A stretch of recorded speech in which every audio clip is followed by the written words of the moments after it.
अभी आपको सामाजिक सांस्कृतिक कारक और विकासशील समाजों में औद्योगिक विकास, इसके अंतर्गत मैं आपको बताने जा रही हूँ कि भारत में सामाजिक संरचना पर औद्योगिकरण का कैसा प्रभाव पड़ा, जिसके अंतर्गत मैं आप आज को जाति एवं वर्ग व्यवस्था पर प्रभाव ये बताने जा रही हूँ।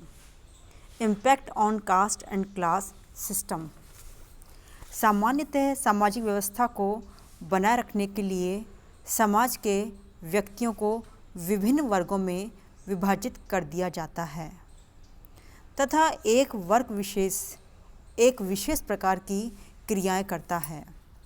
भारत में भी जातियों के आधार पर पूरा समाज विभाजित था तथा अब भी वे अपने विघटित रूप में देखे जाते हैं। लोगों का कार्य या धंधा, उनका मिलना जुलना, सामाजिक सम्मान, विवाह आदि सब जाति के आधार पर नियंत्रित थे। ब्राह्मण, वैश्य, क्षत्रिय, शूद्र ये प्रमुख जातियां थीं जो सारी सामाजिक व्यवस्था को प्रभावित करती थी। लेकिन औद्योगिकरण की प्रक्रिया ने यहाँ की जाति प्रथा पर विभिन्न प्रकार के प्रभाव डाले हैं। इन प्रभावों को निम्न प्रकार से स्पष्ट किया जा सकता है, जैसे कि जाति व्यवस्था में विघटन, जातिगत कार्यों का विभाजन समाप्त, जातिगत नियंत्रण में कमी, श्रम विभाजन, कार्यकुशलता पर आधारित, ब्राह्मणों की शक्ति एवं महत्व में कमी, शूद्र जाति का उत्थान, अंतर जाति विवाह का प्रचलन और छुआछूत की भावनाएं समाप्त। जाति व्यवस्था में विघटन। उद्योगों के विकास से जाति प्रथा विघटित हुई है। औद्योगिकरण के पूर्व की स्थिति में समाज के लोग अपनी जाति के आधार पर ही कार्य का चयन करते थे, जैसे कि शूद्र तथा हरिजन उच्च जाति के कार्य नहीं कर सकते थे। व्यक्ति की स्थिति उसकी जाति के द्वारा निर्धारित होती थी, लेकिन औद्योगिकरण ने इस आधार को बदल दिया है। उद्योगों में जाति के आधार पर कार्य विभाजन नहीं होता, बल्कि कार्य करने की योग्यता तथा क्षमता के आधार पर उन्हें कार्य दिया जाता है। जैसे एक ही कारखाने में विभिन्न जातियों के व्यक्ति रखे जाते हैं तथा एक ही प्रकार के कार्य को विभिन्न जातियों के व्यक्तियों को करने के लिए दिया जाता है। उद्योग में व्यक्तियों का विभाजन उनकी जाति के आधार पर नहीं होकर उनके कार्य के आधार पर होता है। जैसे वे कुशल कर्मचारी वर्ग में हैं या अकुशल कर्मचारी वर्ग में, कर्मचारी वर्ग में है या प्रबंधक वर्ग में, आदि कार्यों की प्रकृति के आधार पर व्यक्तियों का विभाजन मिलता है। जातिगत विभाजन औद्योगिक व्यवस्था में कोई स्थान नहीं रखता।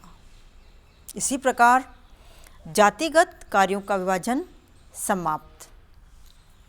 जब समाज में विभिन्न कार्यों का कठोर जातिगत विभाजन नहीं मिलता, शूद्र एवं हरिजन गंदगी की सफाई या उच्च जाति के लोगों की सेवा करें यह आवश्यक नहीं रहा है। वैश्य केवल व्यापार एवं व्यवसायों में लगे रहें तथा ब्राह्मण शिक्षा ग्रहण करना एवं शिक्षा देना ही करें, जरूरी नहीं है। किसी भी जाति का व्यक्ति कोई भी कार्य कर सकता है।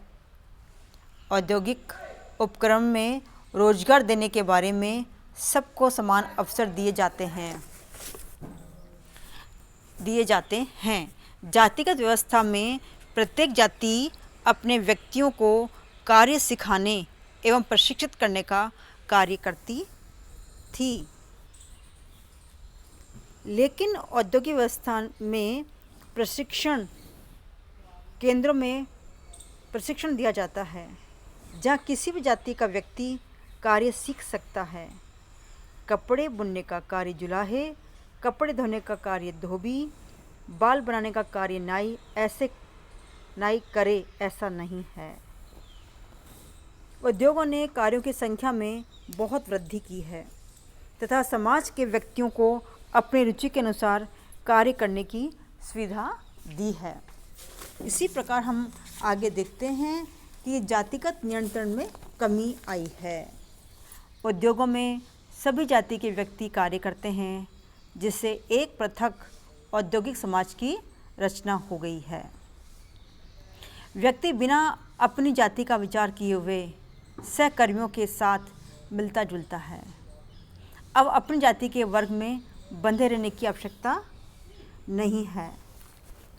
इससे जाति का नियंत्रण कम हो गया है। पहले जाति के समूह द्वारा निर्धारित नियमों एवं उपनियमों का कठोरता से पालन किया जाता था तथा नियमों का उल्लंघन करने पर व्यक्ति को दंडित भी किया जाता था। व्यक्ति जाति के बाहर कोई सामाजिक जीवन व्यतीत नहीं कर सकता था, अतः अपनी जाति के रीति रिवाज एवं नियमों का पालन करता था। लेकिन औद्योगिक समाज में वह जाति के नियमों का उल्लंघन करते हुए बड़े आराम से एक सामाजिक जीवन व्यतीत करता है, अतः जातिगत नियंत्रण बहुत ढीले हो गए हैं। श्रम विभाजन कार्य कुशलता पर आधारित। औद्योगिकरण से पूर्व के समाज में श्रम विभाजन इस आधार पर था कि व्यक्ति ने किस जाति के परिवार में जन्म लिया है, लेकिन औद्योगिक व्यवस्था में श्रम विभाजन कुशलता के आधार पर होता है। उद्योगों में विशिष्टीकरण अपनाया जाता है तथा कर्मचारियों को वहाँ विशिष्ट क्रियाएं सौंपी जाती हैं, जिससे कि वह अधिक कुशलता एवं रुचि रखता है। एक हरिजन कुशलता रखने पर उद्योग में प्रबंधक एवं इंजीनियर भी हो सकता है तथा ब्राह्मण, वैश्य एवं क्षत्रिय जाति के लोगों का निर्देशन एवं नियंत्रण कर सकता है। वे उद्योग में सफाई का ही कार्य करें, ये बिल्कुल आवश्यक नहीं रहा है। ब्राह्मणों की शक्ति एवं महत्व में कमी। भारतीय जाति व्यवस्था में जाति की श्रेष्ठता का एक क्रम रहा है। भारतीय जातियाँ तथा उपजातियाँ एक श्रेणीबद्ध क्रम में व्यवस्थित थी। ब्राह्मण शीर्ष पर थे तथा अछूते सबसे नीचे। प्रत्येक उपजाति का एक समूह था जिसका निर्धारित व्यवहार एवं प्रतीक था, जो उसे श्रेणीबद्ध क्रम के रूप में अन्य समूह से पृथक रखता था। इस श्रेणीबद्ध क्रम में हम ब्राह्मणों का महत्व कम हो गया है। औद्योगिक समाज में महत्वपूर्ण कार्य के आधार पर उसकी कुशलता के कारण तथा पूंजीगत साधनों के आधार पर ही दिया जाता है। पहले ब्राह्मण जाति के परिवार में जन्म लेने मात्र से ही व्यक्ति को बहुत महत्व मिलता था तथा उसे पूज्य माना जाता था। औद्योगिक व्यवस्था ने ब्राह्मण जाति के शीर्ष में होने को महत्वहीन कर दिया। अकुशल एवं निर्धन ब्राह्मणों को अब निम्न स्तर का माना जाता है। शूद्र जाति का उत्थान। औद्योगिक व्यवस्था में शूद्र जाति के लोगों का उत्थान हुआ है।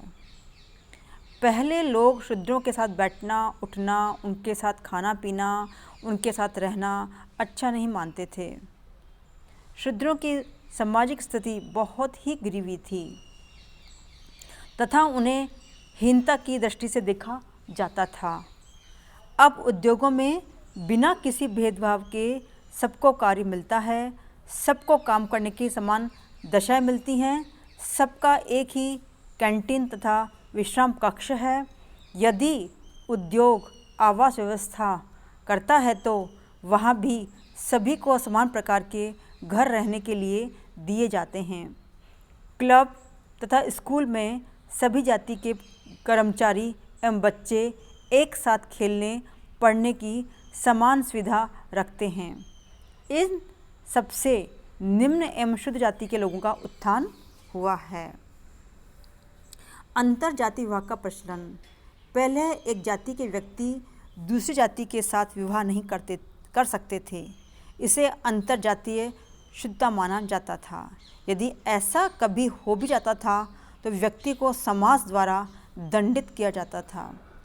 दो विभिन्न जाति के लोगों में विवाह संबंध स्थापित हो जाने से जातीय शुद्धता नष्ट होती थी, जिसे अच्छा नहीं मानते थे। अब कारखानों में कार्य करने वाले विभिन्न जाति के लोग एक दूसरे के संपर्क में आते हैं, उनमें घनिष्ठता बढ़ती है तथा अंतर जाति विवाह हो जाते हैं। कारखाने में युवक एवं युवतियां साथ साथ कार्य करती हैं, जहां उनमें प्रेम संबंधों का विकास होता है तथा अंतरजातीय विवाह में परिणत हो जाता है। प्रेम विवाहों में जाति एवं कुल का कोई ध्यान नहीं रखा जाता है। छुआछूत की भावनाएं समाप्त। औद्योगिकरण से नगरों का विकास हुआ है, जहां होटल एवं यातायात के साधन विकसित हुए हैं। यहाँ स्कूल एवं कॉलेज खुले हैं, वहाँ सभी को प्रवेश लेने एवं साधनों का प्रयोग करने का अधिकार होता है। इस प्रकार इस प्रश्न को वहाँ कोई महत्व नहीं देते कि कौन किस जाति का है, बल्कि सब मिलते जुलते हैं। इस सारी व्यवस्था में छुआछूत के लिए कोई स्थान नहीं छोड़ा है। औद्योगिकरण में परंपरागत जाति व्यवस्था का कोई स्थान नहीं रह गया है। एक कारखाने के औपचारिक संगठन में जाति के आधार पर नए कार्यों का विभाजन होता है और नहीं उसके अनुसार पारिश्रमिक ही दिया जाता है। ये व्यक्ति की कुशलता एवं कार्य क्षमता तथा संगठन में उसके औपचारिक पद एवं पद सोपान क्रम में उसकी स्थिति है, जो उसे सम्मान तथा प्रतिष्ठा दिलाती है। कारखानी व्यवस्था में परस्पर जो अनौपचारिक संबंध विकसित होते हैं, उनसे वे कारखाने के बाहर भी एक दूसरे के साथ निकटता अनुभव करते हैं। औद्योगिक उपक्रम एवं औद्योगिक नगर में छुआछूत एवं जातीय व्यवस्था को अपने प्राचीन रूप में नहीं बनाए रखा जा सकता है। ग्रामीण क्षेत्रों में अभी भी प्राचीन स्थिति के लक्षण देखे जा सकते हैं, लेकिन औद्योगिकरण एवं शिक्षा के विकास का प्रभाव वहाँ भी पड़ रहा है, तो जाति प्रथा निरंतर विघटित होती जा रही है।